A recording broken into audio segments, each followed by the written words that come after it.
Demi Allah, siapa yang jujur dalam menyampaikannya, ya saya bersumpah dengan nama Allah, demi Allah tidak ada Al-Fatihah setelah sholat 5 waktu. Yang ada dari Nabi setelah sholat 5 waktu, silahkan buka Sahih Bukhari, Sahih Muslim, Sunan Abi Daud, Sunan Tirmidzi, Sunan Ibnu Majah, dan seluruh kitab hadis serta seluruh kitab fikih, baik fikih Syafi'i, Hambali, Maliki, Hanafi, ataukah Al-Fiqhul Muqarran, fikih perbandingan mazhab. Yang ada setelah sholat 5 waktu, Nabi setelah salam istighfar 3, kata Abdullah bin Abbas, istighfar 3 kali, astaghfirullah, astaghfirullah, astaghfirullah. Kemudian Allahumma anta salam wa minka salam tabarakta ya dzal jalali wal ikram, la ilaha illallah wahdahu la syarika lah, lahul mulku wa lahul hamdu wa huwa ala kulli syai'in qadir, la haula wa la quwwata illa billah, la ilaha illallah mukhlishina lahuddin walau karihal kafirun. Allahumma la mani lima a'taita wa la mu'ti lima mana'ta wa la yanfa'u dzal jaddi minkal jadd. Kemudian subhanallah 33 kali. Alhamdulillah 33 kali. Allahu Akbar 33 kali. Ada pula yang berpendapat 11 kali. Kemudian la ilaha illallah wahdahu la syarikalah lahul mulku wa lahul hamdu wa huwa ala kulli syai'in qadir. Kemudian ayat kursi, kemudian 3 kul. Khusus pada maghrib dan subuh membacakan la ilaha illallah wahdahu la syarikalah lahul mulku wa lahul hamdu yuhyi wa yumiitu wa huwa ala kulli syai'in qadir 10 kali. Dan khusus subuh Nabi juga membacakan Allahumma inni as'aluka ilman nafi'an wa rizqan thayyiban wa amalan mutaqabbala. Demi Allah tidak ada paket Al-Fatihah atau salawatan setelah zikir salat 5 waktu. Ini yang datang dari Nabi. Buktinya buka seluruh kitab hadis dan seluruh kitab mazhab. Tak bacakan supaya sampean tahu keramatnya bismillah. Nah, sebelum saya bacakan bismillah Fatihah, tak beritahu tentang ilmu tafsirnya karena ini penting sekali. Fatihah itu dawuhnya Allah, tentu itu dawuhnya Allah. Saya ulang lagi, itu kalam Allah. Tapi yang sudah diberikan kesampaian ke kita semua. Sehingga seakan-akan itu menjadi dawuhnya kita ke Allah. Jangan salah loh ya. Fatihah itu dawuh Allah tapi sudah diberikan ke kita. Sehingga posisi kita itu yang punya itu. Nah, kenapa ini perlu dijelaskan? Karena nanti ada kalimat iyyaka na'budu wa iyyaka nasta'in. Kalau itu masih kalam Allah, berarti Allah ngomong ke kamu, ngendikan ke kamu, kepadamu aku menyembah. Masa Allah menyembah kamu? Nah, sehingga ilmu tafsir itu menyelesaikan itu dulu ya. Saya ulang lagi ya, sebelum sampean sering baca Fatihah, aku yakin ya sering baca. Ini barokahnya ndak paham itu ndak pernah janggal. Nggak paham itu ya penting supaya ndak iskal, ndak janggal. Sebetulnya di kalimat itu ada yang janggal. Kalau Fatihah itu kalimatnya Allah atau kalam Allah, bagaimana dengan kata-kata iyyaka na'budu? Masa Allah ngendikan ke kita, kepadamu kami menyembah? Masa Allah menyembah kita? Maka penyelesaiannya secara ilmu tafsir gimana? Semua ulama mengatakan, bukan 1-2, semuanya mengatakan di Fatihah itu semuanya diberi kawalan kalimat. Saya ulang lagi ya, di Fatihah itu semuanya diberi awalan kalimat qulu, katakan wahai hambaku begini. Ya, katakan wahai hambaku begini. Nah, begini ini pelajaran dari Allah yang sudah diberikan ke kita. Terus kita mengatakan bismillahirrahmanirrahim, alhamdulillahirabbil, termasuk kita mengatakan iyyaka na'budu wa iyyaka nasta'in. Jangan bayangkan Allah ngendikan ke kita. Kalau Allah ngendikan kita berarti gini, hei wahyu ihdinas siratal mustaqim, tunjukkan saya jalan yang benar. Nah, nanti kamu terus, ya Allah, Anda aja minta pertolongan saya minta tolong siapa, kan jadi panjang kan. Ya, saya ulang lagi ya. Jadi itu di Ulumul Quran diterangkan gimana sebelum baca Fatihah ya. Fatihah itu kalamullah, ngendikane Allah, tapi yang sudah diajarkan ke kita dan sudah milik kita, sehingga kalimat itu menjadi milik kita. Tapi ya kalamullah, tetap kalamullah, tapi sudah menjadi milik kita. Sudah paham ya? Ya pinter naon. Ya, karena kalau tanpa penjelasan seperti ini Anda akan iskal. Bagaimana Allah, iskal itu janggal, bagaimana Allah mengatakan iya karena butuh. Kan jadi aneh ya?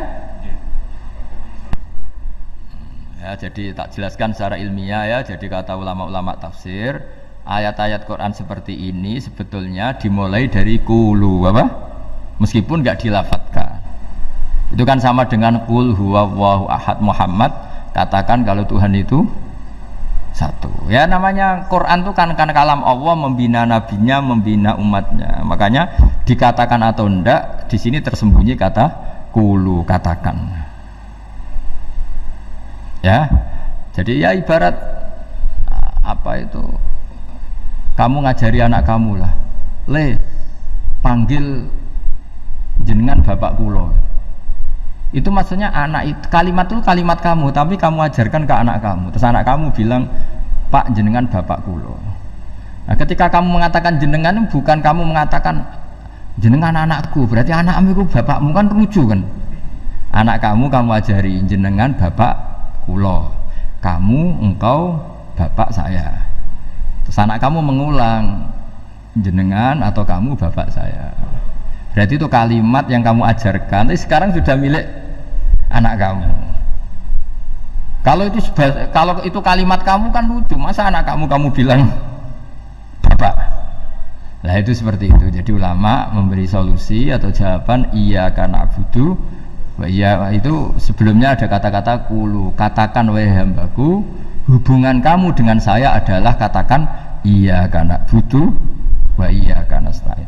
Terus hubungan kamu dengan saya katakan juga dalam doamu ihdinas siratal mustaqim. Jelas ya, jadi itu kalam Allah yang sudah milik kita karena diajarkan Allah untuk kita. Dong ya? Ya dong, gak jelas gak. Tapi bagus, gak jelas itu bagus. Kalau kamu jelas gak jadi digrab, jadi gubernur. Min azimi fadliha kasratu asma'iha wa fadail ukhra. Ini cerita dramatisnya surat Al-Fatihah. Qala Abu Hurairah radhiyallahu anhu inna iblisa ranna khina unsitat Al-Fatihah. Jadi iblis itu begitu kesakitan. Ini kitab Abu Abdul Farad karangannya Syekh Muhammad Alawi, juga kutipan dari beberapa kitab. Yang jelas beliau sendiri juga ngutip dari beberapa riwayat di beberapa hadis. Halaman 123. Ketika Fatihah turun itu iblis kesakitan. Kayak orang sakit gigi lah, tersiksa sisanya karena turunnya surat apa? Al-Fatihah. Artinya kalau Anda baca Fatihah dijiwai, maka Anda melemahkan setan, melemahkan iblis. Wa qala Mujahid, khina unzilat Fatihatul Kitab ronna fastama indahu asyayatin. Jadi ketika Fatihah itu turun, iblis itu terkapar lah kira-kira, sampai dijenguk banyak setan. Itu gambarnya di ICU lah kira-kira gitu kalau sekarang itu. Entah Covid entah enggak tahu, pokoknya di ICU sampai dijenguk banyak setan. Enggak tahu bawa apa enggak tahu, pokoknya dijenguk banyak setan. Ono yang nyangoni karena ini apa? Ketuanya apa? Pingsan, sakit. Jadi iblis itu sakit sampai dijenguk anak buahnya setan-setan. Ya, semoga kalian semua tidak kenal setan. Kalau kenal berarti teman, apa? Wa qalu misla dzalik. Wa qala lahum laisa mimma taquluna syai'un walakin unzilat suratun laisa ajru qailiha illa an harrama alaihi nar jahannam. Saya ini bukan sakit fisik kata iblis. Kamu tidak usah jenguk saya, datangkan dokter terbaik, tidak usah. Saya ini tidak sakit fisik. Saya ini sakit karena ada surat yang diturunkan, yang pahala yang melafadzkan surat itu pasti selamat dari neraka. Padahal misi terbesar saya ini supaya manusia masuk neraka. Sekarang punya tamengnya. Wah pusing kan? Ya seperti orang lah goda sampean, ternyata sampean setia, itu kan pusing. Nah ternyata tidak setia, itu yang akhirnya ribet kan itu.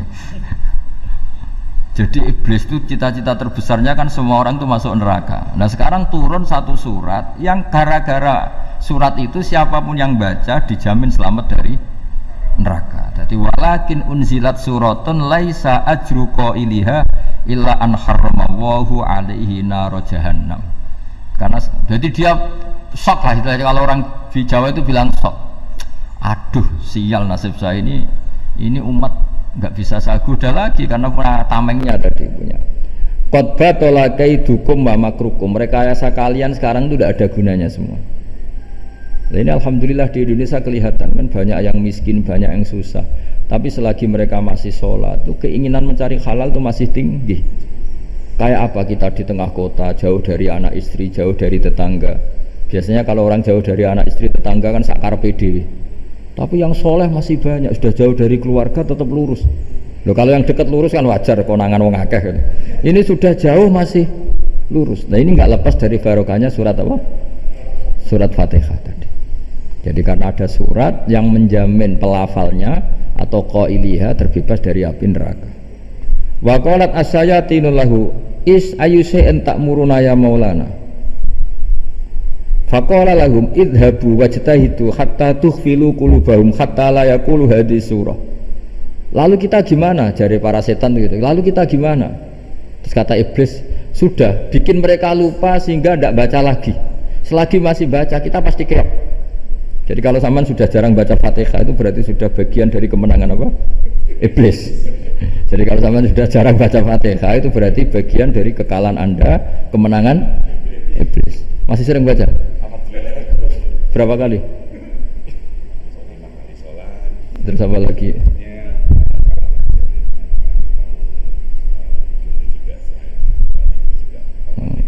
Kok 5 kali tok itu? Berarti pas sholat fardu tok itu? Enggak 5 kali itu, mendingan itu 17. Kamu itu ngitungnya jangan 5 ini. 5 waktu itu berarti lumayan kan? Berapa? 17 ya? Ya. 17 ya? Ya. 17, tapi kalau makmum tuh sering separuh kan, apalagi makmum tarawih. Ya kan? Makmum tarawih itu bacanya Fatihah ada yang sempurna enggak ya? Ya enggak lah. Baru alhamdulillahirabbil alamin makmum ruku ikut ruku gitu. Makmum kan yang tarawih lah. Kalau tarawih jarang sempurna ya. Fatihahnya itu. Kan imam sudah ruku. Kamu bacanya Fatihah sampai mana biasanya? Baru setengah ya. Ya paling pas tarawih aja kan enggak sempurna ya. Apalagi kalau imamnya sing kilat tuh, waduh malah ada. Nah ketika Fatihah itu sebegitu keramatnya, sebegitu topnya, itu setan rapat, singkat cerita itu yang tadi dipimpin oleh iblis yang sedang terkapar apa? Terus tadi obatnya nggak ada, cuma dia shock karena ada surat yang turun yang melafatkan itu pasti selamat dari apa? Neraka. Nah ini gimana saran Anda? Sarannya adalah bikin orang-orang itu lupa, tidak baca Fatihah. Nah ini rapatnya iblis. Idzabu wajtahidu hatta tukhfilu qulubahum hatta la yaqulu hadhihi surah. Kala yuksiru qira'ataha wa la yakunu lahum ajrun wa thawabun bal yakunu lahum adzabun wa iqabun. Jadi saya mohon selama ini Anda sudah baca, tapi mungkin hanya rutin saja. Napa rutin saja? Tapi barokahnya ngaji ini kamu punya kekuatan atau punya semangat membaca karena ini surat yang luar biasa. Ibarat gini, kalau sampean tanya, saya juga sering mikir, masa Gus hanya surat kok punya kekuatan seperti itu? Di dunia ini kata Allah, mulai Nabi Adam sampai kiamat, nggak ada yang bisa menandingi kekuatan kalimah. Kalimah itu kata-kata, nggak ada yang bisa menandingi kata-kata. Misalnya Anda nge-grab, berangkat istri cuek, berangkat cuek, itu beda dengan ketika meskipun satu kalimat, wes Pak, muga-muga dilindungi pangeran, mungkin jenengan selamat. Itu menjadi teduh dan semangatnya luar biasa karena kayak mendapat support. Jadi kira-kira kalimat itu hubungannya kita dengan Allah. Fatihah itu seperti itu. Kamu melafatkan satu kata-kata yang dibenarkan langit bumi, dibenarkan aras, dibenarkan malaikat, dibenarkan semua penghuni di dunia ini. Sehingga itu efeknya luar biasa. Itu seperti gini ya, kamu cerai sama istri, terus nikah lagi katut babon. 10 tahun anak kamu dididik, ibunya benci kamu dan memang Anda layak dibenci. Duwidek. Dan sampai nggak pernah manggil kamu Pak. Suatu saat kamu tentu rindu kan ingin dipanggil Bapak oleh anak kamu. Suatu saat anak ini manggil kamu Pak E. Wah itu senengnya bukan main. Hanya sebuah kata-kata. Makanya kadang-kadang orang itu tanya sama kiai, ijazah lafadz ini gunanya apa sih? Itu ijazah-ijazah itu untaian kata-kata. Yang kata-kata ini dibenarkan langit dan bumi dan aras dan para malaikat sehingga efeknya itu luar.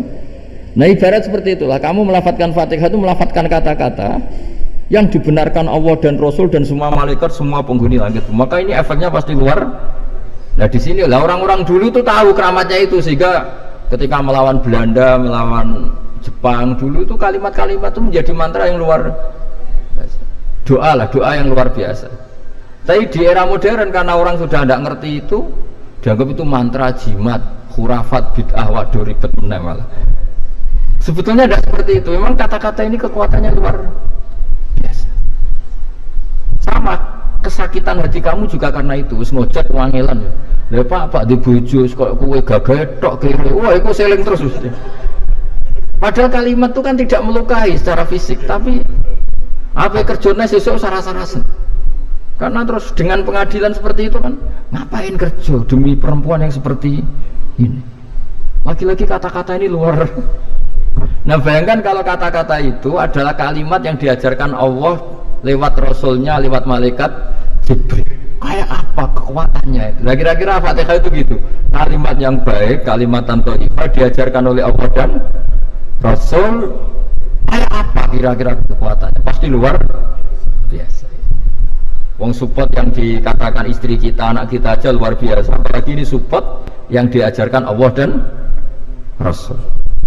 Ya makanya saya mohon kalau baca Fatihah, baca kalimat-kalimat thayyibah ketika sholat itu dijiwai. Ya misalnya Rabbana lakal hamdu mil'us samawati wa mil'ul ardi wa mil'u ma syi'ta min syai'im. Engkau zat yang layak dipuji, dan pujian ini memenuhi langit dan bumi. Karena kita tahu nggak ada sejengkal di alam raya ini kecuali di situ ada rahmat Allah.